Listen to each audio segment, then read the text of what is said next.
Chennai shopping mall Aadi blockbuster KG sale. KG చీరల ప్రారంభ ధర కేవలం 150 రూపాయలు మాత్రమే. కొన్ని ప్రత్యేక చీరలపై రెండవ చీర కేవలం 9 రూపాయలకే సొంతం చేసుకోండి.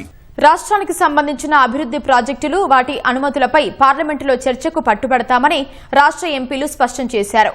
మెట్రో రెండో దశ ప్రాజెక్టు పురోగతిలో మతలబేంటని బీఆర్ఎస్ ఎంపీ వద్దిరాజు రవిచంద్ర ప్రశ్నించారు.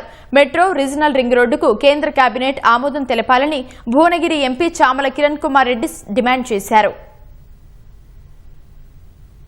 డీలిమిటేషన్ బిల్ అనేది చర్చ పెట్టకుండా దక్షిణ భారతదేశానికి నష్టం వచ్చే విధంగా ప్రోరేటా ద్వారా చేయాలి అన్న ఆలోచనను మేము వ్యతిరేకించడం జరిగింది.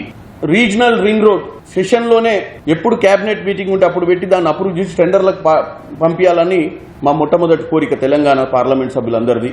మెట్రో ఫేజ్ 2 హైదరాబాద్ పరిసర ప్రాంతాలలో ఈ అంశాన్ని ఇమీడియట్ గా ఆల్రెడీ పర్ష్యూవల్ ఉంది, దాన్ని స్పీడప్ చేయాల్సిన అవసరం ఉన్నట్టుగా మేము దీని మీద ఈసారి అందరినీ అడుగుతున్నాం. ఈసారి మాన్సూన్ సెషన్ లో దీన్ని డిస్కస్ చేయాల్సిన అవసరం ఉంది. గుజరాత్ మోడల్ మాదిరిగా అన్ని రాష్ట్రాలకు కూడా సరి అయినటువంటి నిధులు ఇచ్చి ముందుకు తీసుకోవాలని కోరుకుంటున్నాం. హైదరాబాద్ లో సెకండ్ ఫేజ్ మెట్రో మీరు శాంక్షన్ చేశారు, వాళ్ళు పని నడుస్తుందన్నారు. మీ ఇద్దరు అండర్స్టాండింగ్ ఏందో, ఆ చర్చ ఏందో, ఆ ఇద్దరి మధ్యలో ఉన్న అనుబంధం ఏందో బయట పెట్టండి. అది ఎందుకు ఆగిపోయిందో దాని మీద కూడా చర్చకు సిద్ధం. దాన్ని కూడా పార్లమెంట్లో చర్చకు రావాలని చెప్పేసి అడగడం జరిగింది.